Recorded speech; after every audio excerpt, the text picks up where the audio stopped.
Bienvenidos a Operaciones Básicas. Nos encontramos en actividad práctica para ver las soluciones a un conjunto de situaciones presentadas relacionadas con la generación y transmisión de calor, evaporación, ciclometría y deshidratación. El objetivo de las siguientes situaciones que se dan en la actividad práctica tiene por finalidad comprender diversas situaciones en donde la generación y transmisión de calor van a afectar los procesos básicos como la evaporación y deshidratación. En la industria del alimento, estos tipos de situaciones se presentan a menudo en donde intervienen generación de calor e interviene la transmisión de calor a través de procesos conocidos como evaporación y deshidratación, y trata de comprender cómo influyen estos procesos a la hora de tener un alimento. En el ejercicio 1 planteamos sobre limpieza, en donde una empresa que se dedica a hacer el dulce de leche premio, Dulcería Sociedad Anónima, ellos saben que a medida que hacen una tanda de dulce de leche e ingresa otro, porque lo hacen en batch en una paila, va quedando residuo, y si no la limpian en forma manual, ese residuo que queda adherido a la paila continúa quemándose y aportando un sabor desagradable al dulce de leche. Como el proceso manual insume mucho tiempo, es lento y tienen pocas pailas, han decidido lavar con vapor. El lavado con vapor es un lavado que es mucho más rápido, mucho más eficiente, por lo cual disminuyen los tiempos en donde se encuentra ocioso ese equipo debido a la limpieza, en donde es improductivo, por lo cual tienen que optar por dos calderas, una que era una de tubos de agua y otra que era de tubos de fuego, por lo cual cada una trabajaba a una presión máxima que podía soportar y a una cantidad de kilojoules de calor, de energía que iban a estar brindando. Entonces nosotros tenemos que seleccionar para ver cuál de estas dos calderas yo utilizaría, que posteriormente van a estar haciendo su efecto de vapor a presión atmosférica.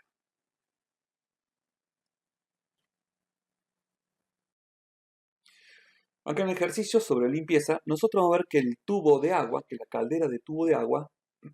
esta va a trabajar con 1000 kilojoules, los cuales si uno aplica 1000 kilojoules y puede tener una presión de hasta 10 megapascales que puede soportar, yo puedo llevar a que la caldera trabaje en el punto A, con 1000 kilojoules hora de energía que yo estoy brindando y con una capacidad de retener la presión hasta 10 megapascales, por lo cual yo a esa presión y a esa temperatura voy a estar teniendo un líquido subenfriado, no lo voy a tener como forma de vapor dentro de la caldera, y va a estar a una temperatura de 240 grados. Al momento que abro la conducción para limpiar la paila, la presión va a caer hasta la presión atmosférica, en el cual el proceso, si nosotros seguimos la línea azul punteada, vamos a ver que el punto B, que si uno extrapola hacia la izquierda de presión, 0,1 megapascales es la presión atmosférica. Entonces la pared trabaja a presión atmosférica y la curva que sigue es la curva lineal del punto A, desciende, comienza al descenso de la presión hasta un punto en donde a esa temperatura el vapor, el agua está subenfriada a 240 grados de temperatura, se va transformando en vapor, por lo cual no cambia eh, no cambia su estado, su relación de tiempo-temperatura. Entonces nos movemos con la misma isoterma de temperatura de 240 y vemos que llega al punto B, en donde el punto B es la presión atmosférica. A esa altura, cuando llega para limpiar la paila, lo que voy a encontrar es que voy a tener vapor sobrecalentado a 240 grados para poder hervir esta paila. O sea, va a estar todo el vapor saturado, no voy a encontrar nada de líquido, o sea, va a tener una calidad del 100%, y a su vez va a estar calentado a 240 grados, por lo cual va a ser una limpieza muy exhaustiva. En cambio, en el tubo de fuego, yo voy a tener la caldera que va a estar a una temperatura de 100 grados. ¿Por qué? Porque los 2500 kilojoules horas, si yo lo llevo a la presión de 0,1 megapascales, que es la temperatura a la presión a la cual va a estar trabajando esta caldera, entonces me va a generar que va a estar apoyado sobre la curva de los 100 grados en estado de vapor. ¿Mm? Entonces, yo voy a tener un vapor aproximadamente de un 0,95 a un 95% de calidad, pero va a estar a 100 grados. Al momento en que utilice ese vapor en la paila, que vendría a ser el punto B en la limpieza, como está a la misma presión, va a conservar su temperatura y va a conservar su calidad de vapor, por lo cual voy a estar trabajando a 0,95 o a 95% de calidad de vapor con 0,1 megapascales, que es presión atmosférica, por lo cual no se va a mover la producción de caldera, no se va a mover las condiciones de esta curva de vapor-agua entre la caldera y la paila de limpieza, pero sí va a suceder algo distinto cuando nosotros tenemos los tubos de agua, en donde ese descenso de la presión de 10 megapascales a 0,1 automáticamente genera el cambio del estado líquido al estado de vapor, por lo cual va a estar suministrando un vapor sobrecalentado. La caldera de agua es más adecuada, ya que la presión de limpieza es vapor sobrecalentado a 240 grados en comparación con vapor al 0,95 al 95% de calidad y 100 grados de temperatura.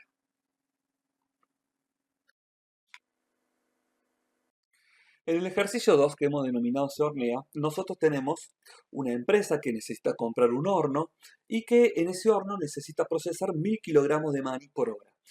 De lo cual saben que tenés un maní convencional que tiene su propio calor específico y también tiene un maní que es desengrasado, por lo cual ha disminuido la cantidad de lípidos, por lo cual ha cambiado la composición química de ese maní y no se sabe cuál es el calor específico que ahora va a requerir. Por lo cual se tiene que calcular el calor específico para poder evaluar cuánto es el calor total que va a necesitar este maní para cocerse alcanzando los 170 grados final. De esta manera, nosotros necesitamos hacer ese cálculo del calor y posteriormente lo que necesitamos es poder brindar una información con respecto a si el horno va a brindar la cantidad de calor suficiente para poder tostar estos manís, tanto uno como el otro. Y también teníamos que ver cuál es el mecanismo de conducción de calor principal que está dándose. ¿Es por conducción, es por convección o es por radiación? Para poder hacer este ejercicio número 2, lo primero que nosotros tenemos que hacer es calcular el calor específico para el maní desengrasado. Nosotros tenemos un maní, el maní desengrasado al cambiar su composición, puedo utilizar una ecuación predictiva para poder tratar de estimar el calor específico que va a estar requiriendo este maní. De esa manera nosotros, como sabemos la composición química, vamos a saber la fracción másica. Entonces, como esto está expresado en 100 gramos, la fracción máxima másica es 0,3, 0,39, 0,2 de lípido, 0,03 de ceniza y 0,08 de humedad. Por lo cual, multiplicado por el factor que está aplicando en esa ecuación para el cálculo específico para el cálculo del calor específico, nos va a estar brindando que el calor específico de este maní desengrasado es de 1,72638. Por lo cual yo ya tengo el calor específico ahora del maní desengrasado, también tengo el calor específico del maní, por lo cual lo que voy a hacer es el cálculo de calor que yo voy a estar requiriendo para elevar la temperatura de este maní a 170 grados y yo pueda definirlo como que está cocido. El cálculo de calor, la fórmula de calor es igual a la masa, que vendría a ser la cantidad de maní que yo quiero cocinar, que son 1000 kilogramos, por el calor específico que presenta estos maníes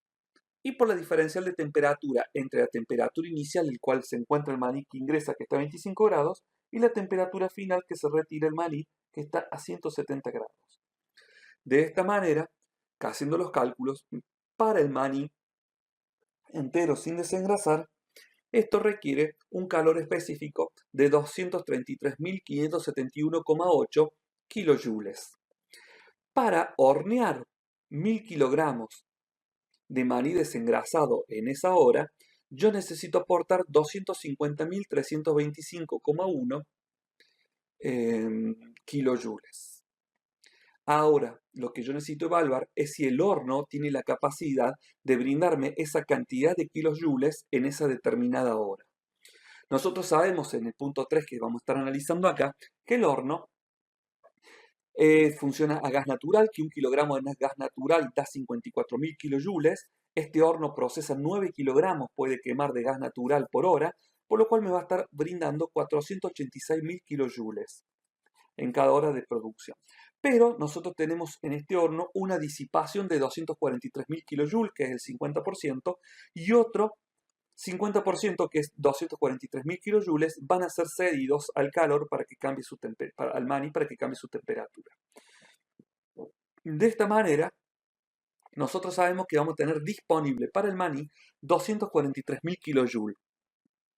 Vamos a comparar con las necesidades de calor que va a tener cada uno de los productos y vamos a ver que el maní sin desgrasar necesita 233.571,8 kilojoules, por lo cual la cantidad de energía que va a proveer este horno en una hora va a ser suficiente para poder tostar esos 1.000 kilogramos de maní.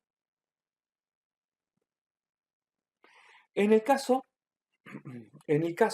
del maní desengrasado o desgrasado, nosotros vamos a estar observando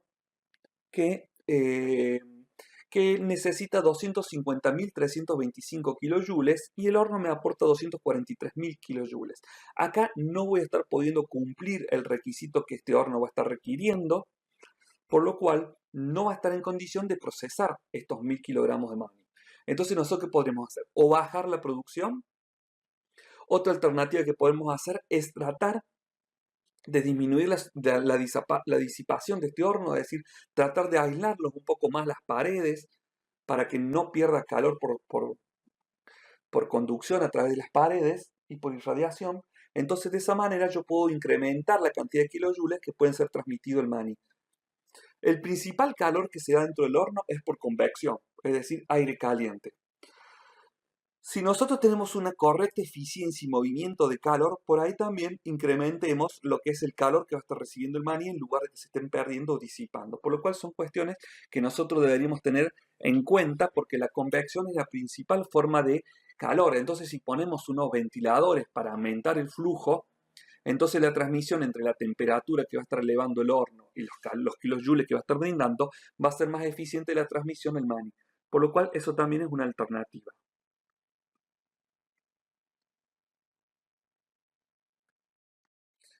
A concentrar. En el ejercicio 3 tenemos una empresa que se dedicaba a la extracción de compuestos bioactivos de productos vegetales por medio de una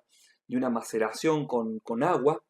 Posteriormente generaban como una especie de un líquido viscoso que tenía que evaporar para concentrar y comercializar. Y estos compuestos bioactivos son compuestos que también son sensibles a la temperatura, por lo cual necesito cuidar bien que en el momento de la evaporación yo pueda estar evaporando y de esa forma poder extraer esta cantidad de agua que tiene en exceso sin que afecte a la calidad de estos compuestos bioactivos, pero también teniendo en consideración de que tiene una viscosidad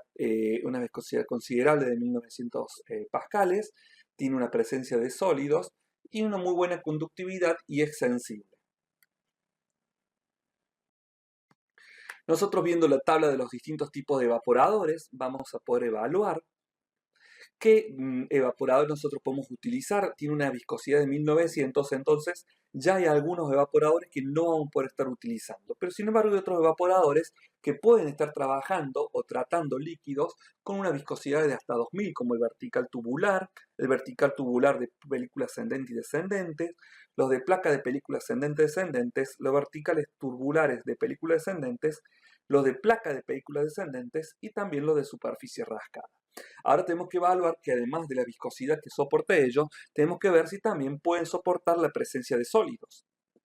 Entonces vemos que el vertical tubular es muy limitante a los sólidos que se encuentran presentes, generan bastantes problemas. Después vemos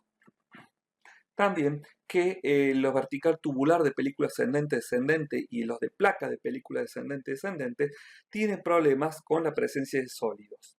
Igual también el vertical tubular de película descendente, es decir, que ellos están teniendo problemas que no es deseable o es muy limitado, entonces estamos poniendo en riesgo la aparición de estos sólidos. En caso de que quisiéramos, por más que dice limitado o no deseable, vamos a encontrar que la velocidad de transmisión de calor es buena, pero el tiempo de residencia es medianamente bajo. Entonces, le va a estar dando calor de una manera buena, eficiente, pero tenemos el problema de que es un riesgo la presencia de esos sólidos que van a estar siendo arrastrados.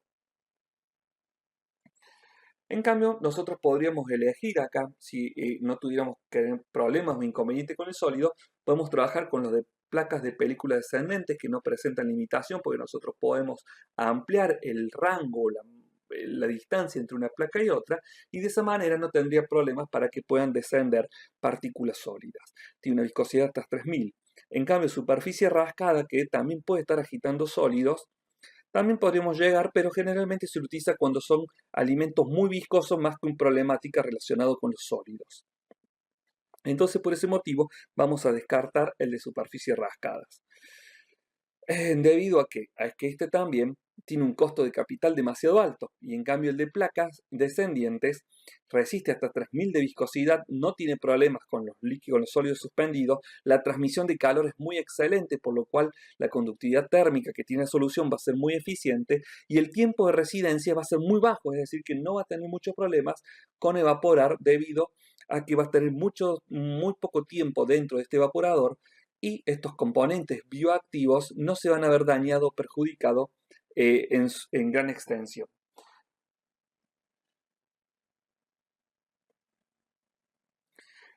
Por lo cual, nuestra decisión va a ser trabajar con un evaporador de placa de películas descendentes que tolera una buena capacidad de viscosidad, que tolera la presencia de sólidos, que tiene un tiempo de residencia muy bajo, con una transmisión de calor excelente, no generando daños en los compuestos bioactivos que son termolábiles, que son sensibles a la temperatura. En el ejercicio 4 tenemos fruta en polvo, tenemos una empresa que se quiere dedicar a hacer productos innovadores, ingredientes alimentarios novedosos que no se encuentren disponibles en el mercado, por lo cual decide hacer fruta en polvo. Para llevar esta fruta en polvo necesitan hacer desecaciones porque esta fruta es un sólido, necesitan desecarlo.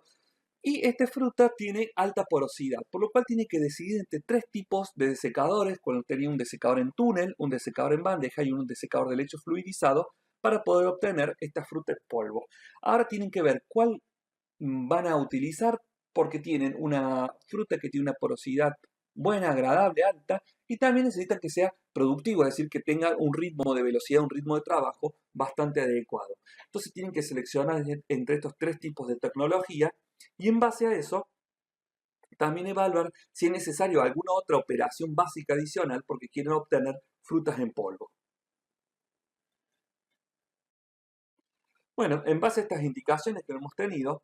vamos a empezar con cuál a nosotros no nos convendría trabajar. Como nosotros necesitamos trabajar con una cantidad suficiente de producción media considerable para poder ser rentables, los desecadores en bandejas no me van a estar brindando unas características muy adecuadas porque son bastante limitados, consumen mucho tiempo de producción y como, sobre todo porque lo voy a estar haciendo polvo, no necesito cuidar el aspecto que va a tener el fruto, la fruta. Si lo voy a contar en rodajas, en chip, no lo voy a necesitar, por lo cual el secador en bandeja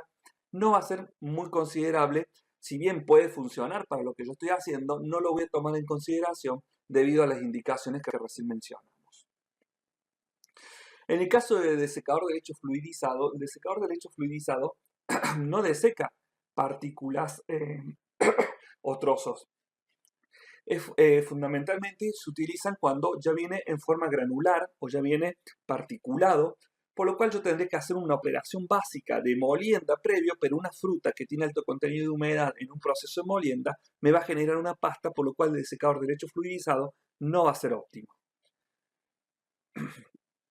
El más óptimo de estos desecadores es el desecador en túnel, que se trabaja en forma continua. La porosidad de la fruta es alta, por lo que el aire deshidrataría bien esta fruta y se debería trocear para disminuir el tiempo de exposición. Entonces yo voy a tener una productividad considerable, la porosidad es alta de la fruta, pero voy a hacer trozos para que sea realmente más rápido el proceso, entonces voy a poner una operación de troceado de estas frutas adelante, antes de que ingrese el desecador. El desecador se va a secar y posteriormente a la salida debería yo tener un molino para poder hacer el polvo, un molino de martillo, algo que tome estos trozos que ya vienen deshidratados, secos, y los transforme en polvo. De esa manera, el que más me conviene para de acuerdo a las necesidades que yo tengo fundamentales es un desecador en túnel. Bueno, eso es todo lo que queríamos brindar acerca de las operaciones relacionadas a la generación y transmisión de calor junto con la evaporación, la ciclometría y la deshidratación. Muchas gracias.